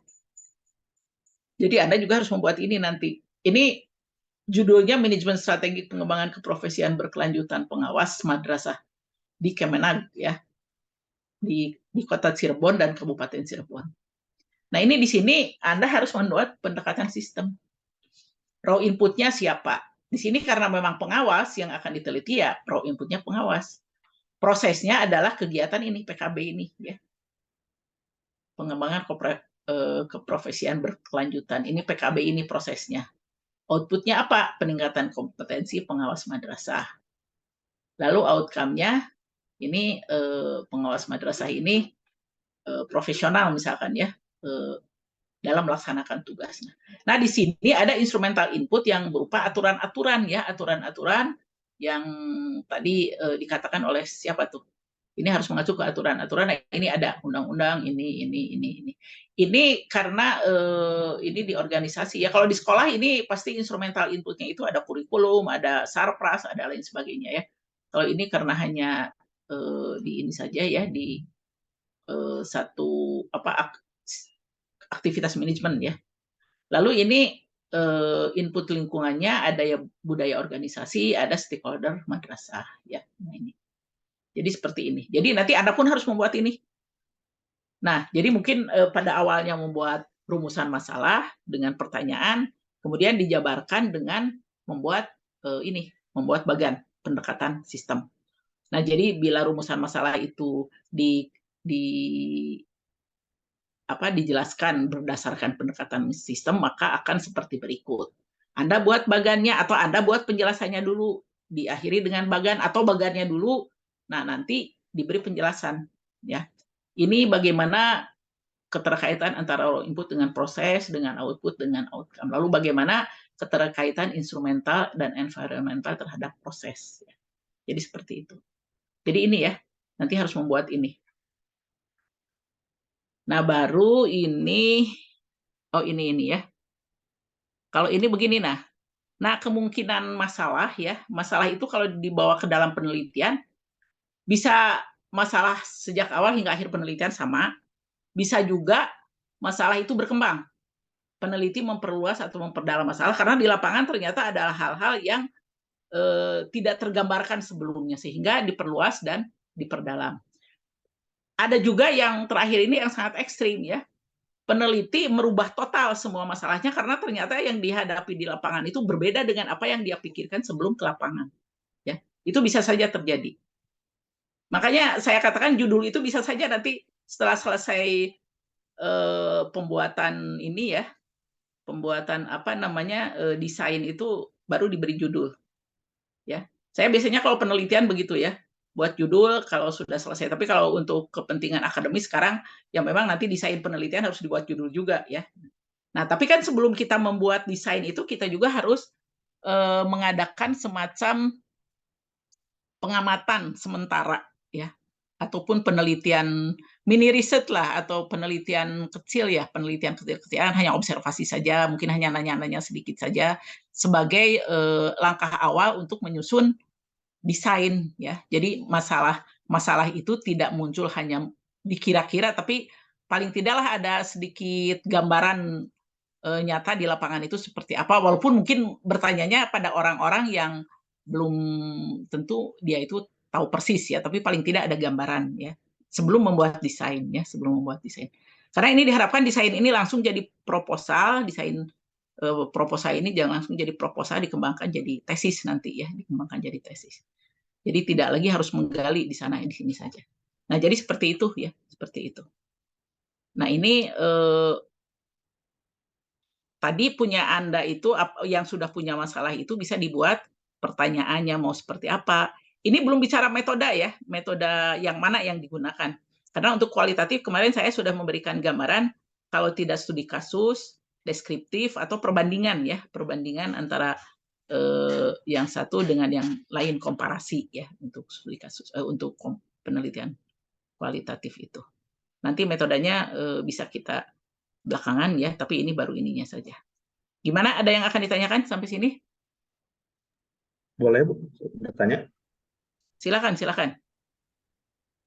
Barusan kan Ibu menjelaskan, Bu, bahwasanya yang metode penelitian ilmiah yang berkembang tuh, Bu, ya, kualitatif, itu kan bisa saja berubah, Bu, judulnya dan juga permasalahannya. Dan Ibu juga barusan mengatakan bahwasanya kalau bisa judul yang sekarang kita teliti itu menjadi tesis, Bu, ya. Nah, ya, desain ini jadi tesis. Ya, kalau untuk kita kan nanti kan tesis ada tenggat waktu, Bu, ya, ada due date-nya gitu. Apakah untuk kita sekarang ini harus tahu dulu gitu, Bu, permasalahan yang akan kita bahas dan juga judulnya supaya nanti mungkin nggak last time untuk mengganti judul dan permasalahan, apa gimana, Bu? Ya, jadi sekarang itu produk dari perkuliahan ini adalah pertama desain ya tadi, desain tesis, desain proposal. Nah, itu harus jadi. Nanti dilanjut di semester berikutnya untuk melakukan pengembangan desain menjadi proposal yang akan dijadikan penelitian tesis ya, akan dijadikan penelitian tesis. Nah, nanti ketika membuat proposal itu juga harus melakukan semacam penelitian awal di lapangan ya. Tadi yang saya katakan, kemungkinan nanti berubah ya. Kemungkinan permasalahannya berubah sesudah melakukan penelitian awal walaupun hanya sekilas sajalah ya. Nah, tapi paling tidak di sini sudah ada rencana untuk menyusun proposal atau sudah ada rencana proposal lah. Karena nanti kemungkinan pengembangan proposal itu Bu Deti ya, Kaprodi yang akan mengajarnya. Jadi nanti akan melanjutkan apa yang sudah dibuat di sini di mata kuliah ini ya, mata kuliah. Soalnya nanti misalkan ketika Anda melakukan penelitian kecil ataupun penelitian yang sifatnya hanya untuk pendahuluan ya, itu ada permasalahan lain ya tinggal ditambahkan ya.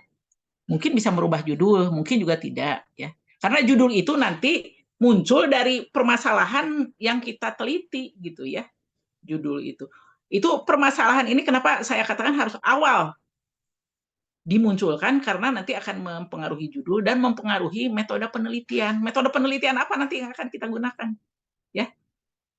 Walaupun misalkan kita semua kualitatif, tapi kualitatif yang mana? Apakah yang hanya deskriptif saja, tadi yang hanya menggambarkan saja, atau misalkan perbandingan, atau misalkan saling interaksi. Atau misalkan studi kasus nanti ya, bisa saja studi kasus. Ya. Itu studi kasus beda lagi karena untuk pertanyaan deskriptif, komparatif maupun studi kasus ya itu pertanyaan-pertanyaan penelitiannya itu agak berbeda, tidak sama ya, tidak sama. Ya. Jadi seperti itu. Jadi sekarang ini kita membuat desain penelitian itu sampai dengan desainnya ya itu nanti jadi dari latar belakang masalah, rumusan masalah, pembatasan masalah, kemudian ada tujuan, ada pertanyaan ya, ada pertanyaan. Kemudian nanti ada teori ya, teorinya mau menggunakan apa, nanti adalah apa saja di dalam bab 2 itu, untuk bab 2 ya. Untuk bab 2 itu apa saja yang akan dikembangkan. Kemudian yang terakhir itu nanti metode penelitiannya seperti apa ya, metode penelitiannya. Lalu itulah nanti di bab. Karena untuk desain itu cukup tiga bab lah, cukup 3 bab. Di mana 3 bab itu nanti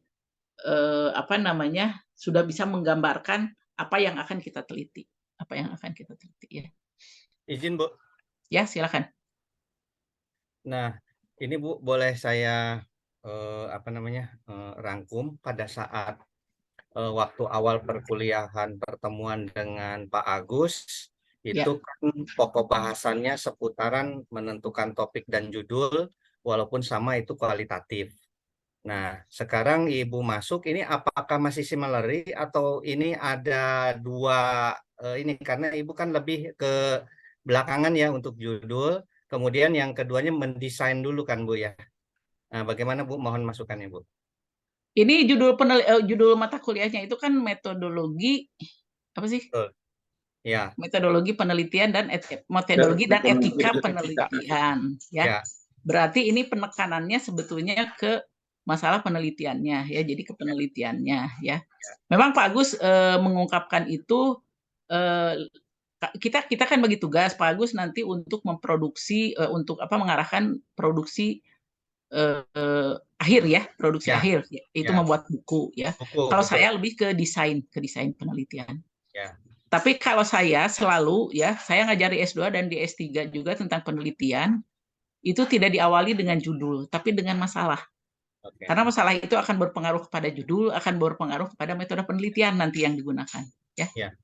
Nah, artinya kesimpulannya sekarang yang Ibu bawakan itu kami akan ikuti dulu sampai Ibu indikan metodologinya. Setelah itu baru kita sinkronkan dengan ini ya, yang dari Pak Agus ya Bu. Kalau Pak Agus lebih ke arah membuat buku ya. Kalau saya membuat desain penelitian. Desain penelitian yang nanti akan dibawa ke semester depan untuk proposal untuk seminar proposal. Seminar proposal kalau dari sisiku ya Bu ya. Ya, jadi dari desain penelitian ini nanti dibawa ke mata kuliah pengembangan proposal, dan di pengembangan proposal itu digali lagi lebih dalam ya, apa yang dibuat di dalam desain itu untuk menjadi proposal penelitian yang pasti gitu ya. Kemudian nanti diseminarkan. Ya. Baik, jadi Bu, begitu. Ya. Izin Bu. Ya, silakan. Jadi untuk mata kuliah ini yang saya tangkap ada 2 Bu tugasnya Bu ya. Ya. Dari Ibu dengan desain metodologi penelitian, dan dari Pak Agus itu bahasa saya yang saya tangkap membuat artikel setiap mahasiswa yang nantinya akan dibukukan begitu Bu. Ya. Oh, jadi ada 2 tugas gitu ya, ada dua. Ya. Dari Pak Itu Agus. pada saat awal saya sudah menjelaskan ya. Jadi produknya desain penelitian dan buku yang berisi artikel-artikel ya yang dibuat oleh mahasiswa. Itu produknya ya.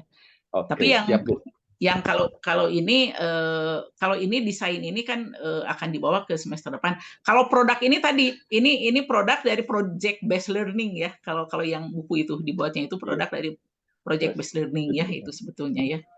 Iya, kalau hasil dari tugas dengan Pak Gus dibukukan, kalau tugas dari Ibu desain metodologi itu nanti berkelanjutan sampai ke membuat tesis. Membuat tesis atau jurnal. Oke Bu, siap Bu. Terima kasih Bu. Jadi memang saya dengan Pak Agus bagi tugas ya. Pak Agus sudahlah menangani tentang project based learning-nya, buku ya, membuat buku. Tapi kalau saya desain ini memang harus jadi gitu ya, karena akan digunakan untuk semester depan dan untuk membuat tesis nanti ya, untuk membuat tesis. Oke. Jelas ya Pak ya? Jelas Bu. Nuhun Bu. Mangga. Ada pertanyaan? Gimana? Izin bertanya Bu, untuk tadi lebih jelas lagi, berarti judul yang akan dibawa untuk nanti proposal rancangan dari Ibu dan juga dari Dr. Agus tuh boleh beda Bu ya judulnya Bu? Ya terserah, itu mah beda juga nggak apa-apa ya. Ya, nggak masalah. Siap. Cuma kalau desain nanti ketika semester berikutnya itu akan ditanyakan oleh Bu Deti ya, yang ngajar Bu Deti. mana desain yang dibuat di sini. Nah, nanti itu akan dilanjutkan di sana, ya. Dilanjutkan dengan seminar proposal. Ya, sebelumnya mungkin ada penelitian kecil dulu ke lapangan, penelitian pendahuluan, lalu diperbaiki proposalnya, kemudian ada seminar proposal, ya. Dilanjut nanti dengan pembuatan skripsi. Ya. Jadi memang ini tidak putus ini, akan dilanjutkan nanti, ya. Akan dilanjutkan. Makanya ini Bapak dan Ibu itu harus betul-betul memikirkan untuk nanti pembuatan tesis gitu ya. Jadi bukan hanya untuk sekarang saja. Ada pertanyaan lagi? Bertanya, Bu. Ya, silakan. Izin Bu bertanya, Bu. Mangga, Terkait Pak tadi untuk saya kembali ke topik, Bu, ke topik yang tadi terakhir tentang memunculkan permasalahan. Artinya kan permasalahan itu bukan masalah diduga-duga, tapi kita sudah mencari informasi sebelumnya. Ya. Nah, apakah kita diizinkan, Bu, atau diperbolehkan menyebarkan instrumen untuk menggali terkait dengan masalah-masalah yang nantinya akan diangkat? Gimana, Bu, perihal itu, Bu? Itu kan kalau untuk menyebarkan instrumen itu ada harus ada izin, Pak, ada etikanya. Ada etika penelitian ya. Jadi itu harus ada izin. Kemudian nanti yang diwawancara juga kalau Bapak mau wawancari orang, Bapak itu harus membuat namanya informed consent. Jadi orang itu setuju untuk diwawancarai lalu menandatangan. Dan untuk menyebar angket juga itu harus ada izin. Ya. Kecuali kalau Bapak hanya sekedar uji cobalah ke teman-teman terdekat gitu ya. Itu tidak masalah. Tapi kalau menyebar luas itu harus ada izin, Pak. Oke, etika baik. penelitian itu ya. Jadi secara non formal boleh saja, Bu, ya, pendekatan Pak personal Yuyus, gitu. sama siapa saja yang mau menyebar itunya? Gini, Bu, kan terkait dengan keberhasilan sebuah komunitas belajar itu kan ada indikatornya, Bu. Nah, kita tuh ingin tadinya mengingat kata Ibu harus punya data tentang masalahnya dulu. Nah, kita kan harus punya evidence tuh, evidence. Nah, untuk mendapatkan evidence itu yang terlintas dalam benak saya adalah mendapatkan rekapan instrumen berupa bagaimana aktivitas Kombel di masing-masing satuan pendidikan. Gitu, Bu. Oh, itu nanti di penelitian, Pak. Oh, nanti di penelitian ya. Aja nanti. Paling Baik. Sekarang Bapak kan sudah tahu aktivitas di kelompok belajar itu seperti apa. Itu aja Bapak kembangkan dulu. Oh, ya. baik, baik. Jadi di latar belakang Bapak kembangkan. Di latar belakang itu nanti bisa disertai ada aturan pemerintah, misalkan menurut undang-undang ini atau menurut Permendikbud apa. Kemudian juga jangan lupa ada data lapangan, ya. Kalau misalkan berapa persen kelompok belajar yang berhasil dan berapa persen yang tidak berhasil, kalau bisa ada data itu, sehingga meyakin atau menjadi landasan yang kuat untuk melakukan penelitian, ya. Baik. Melakukan penelitian kan tadi kata Bapak hanya sedikit. Nah, sedikitnya itu berapa persen? Berapa? Betul. Nah, berapa persen dari sekian banyak itu yang berhasil gitu ya.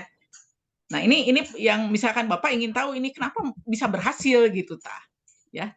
Kenapa bisa berhasil? Apa yang menyebabkan keberhasilan itu padahal semua sama fasilitas dan dukungan dari dinas itu sama, tapi kenapa ini bisa berhasil, yang lain kok tidak gitu ya. Nah, itu. Nah, ini kan bisa diperkuat tadi dengan data lapangan ya. Kemudian dengan peraturan-peraturan menteri, kemudian dengan tadi ya pendapat Bapak ya yang ditulis di dalam latar belakang tersebut. Pendapat mengapa ini harus diteliti gitu ya. Mengapa ini harus diteliti. Jadi ada alasan dari Bapak mengapa harus diteliti. Tapi hati-hati kalau untuk menyebarkan angket itu harus ada izin ya, itu etika penelitiannya. Dan angket itu bukan untuk kualitatif ya. Untuk kualitatif itu paling wawancara, observasi dan dokumentasi. Angket itu lebih tepat digunakan untuk kuantitatif ya, untuk kuantitatif ya. Baik, terima kasih, Bu. Ya. Kalaupun mau Bapak ngobrol-ngobrol ya, ngobrol informal aja sekilas-sekilas gitu ya. Dengan teman-teman gitu aja lah ya. Jadi tidak formal ya. Baik. Mangga ada pertanyaan lain lagi, silakan.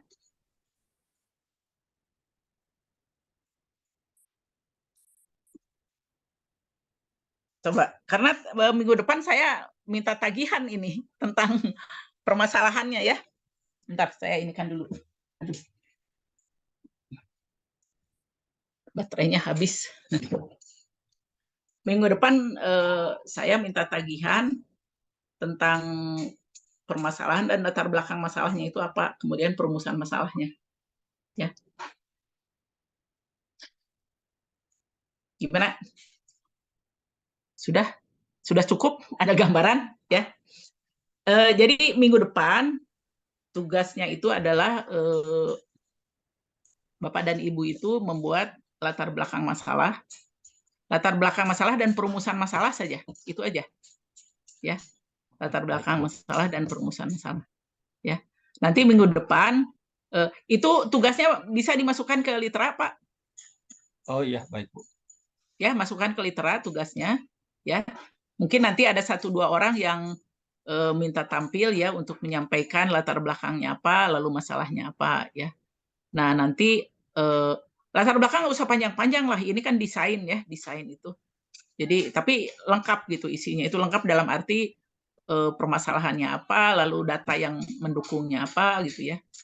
Tidak usah banyak teori di sini ya, di latar belakang itu tidak usah, karena kalau penelitian kualitatif itu fenomenologi ya, fenomenologi itu fenomena yang ada. Jadi teori itu sebetulnya tidak terlalu dibutuhkan di apa namanya di latar belakang itu. Nanti paling di bab 2 ya di berikutnya. Itu pun dalam penelitian kualitatif teori itu hanya untuk agar si peneliti itu mampu memahami masalah. Misalkan Bapak bicara tentang kurikulum tadi ya, ada yang tentang kurikulum.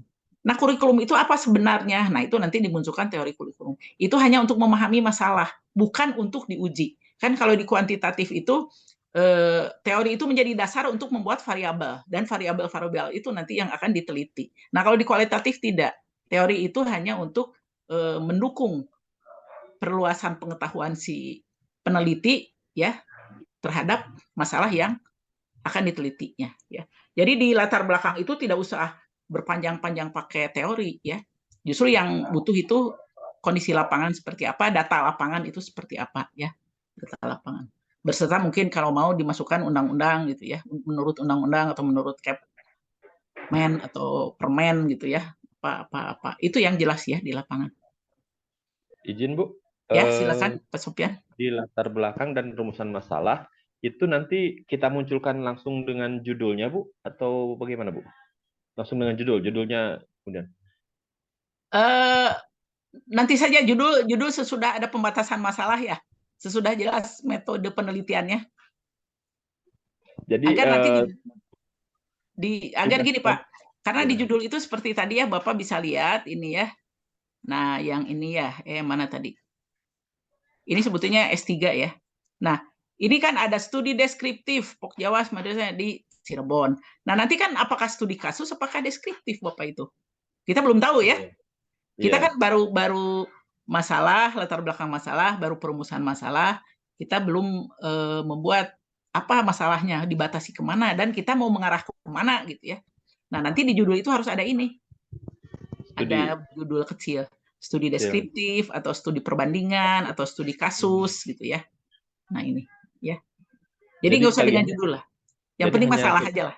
Ya. Masalah rumusan latar belakang dan rumusan masalahnya itu aja. Rumusan masalah. Nah, sertai dengan ini nih bagan pendekatan sistem, ya. Dan ini bagan pendekatan sistem itu biasanya diberi penjelasan bla bla. Nanti saya kasih contoh ya rumusan masalah yang sudah ada penjelasannya ya bagannya ini. Ini belum ada penjelasan bagannya.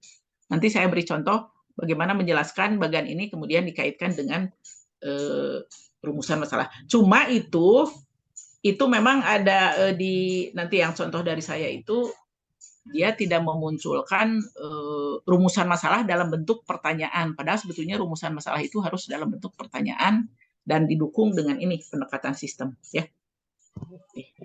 Siap Bu. Jadi latar belakang rumusan, kemudian ada ini, ada bagan ya. Bagan pendekatan sistem. Baik. Nuhun Ibu. Minggu depan ya masukkan ke litera sehingga nanti saya bisa bisa lihat di litera itu punya siapa saja nanti ya muncul. Ini sebentar. Ini sudah ya. Ini nanti bahannya bisa diambil di litera ya. Ini saya masukkan ke litera PPT-nya. Jadi nanti kalau perlu ya bisa diambil dari litera ya, bisa diambil. diunduh ya. Ya, kalau tidak ada lagi saya tutup saja, tapi saya sebentar ya. Perlu ini ya, mana ya ini. Nah, ini partisipan. Nah, ini ya. Akan saya inikan dulu untuk masukkan ke ini karena ini dicek mana sih? Ini dicek terus ininya apa?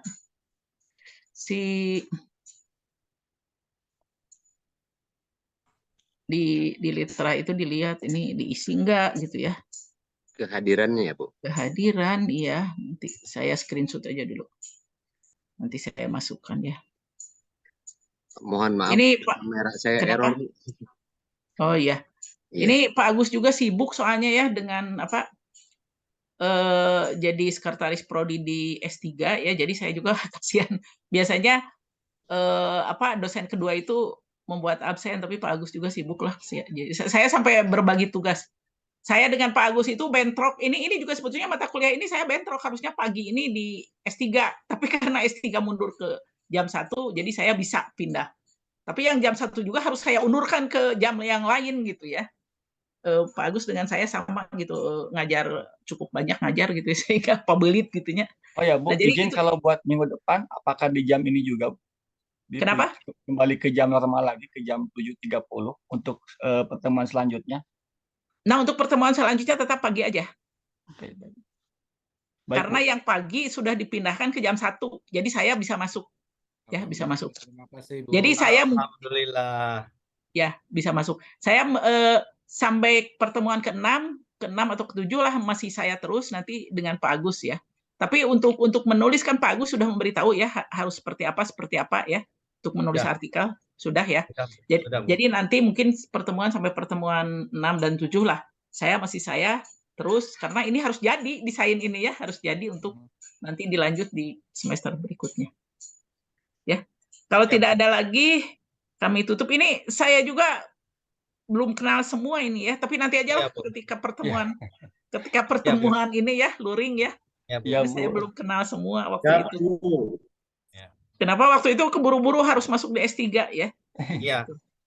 Ya, itu saja barangkali ya kita tutup sampai di sini. Ya, terima kasih Anda sudah hadir ya.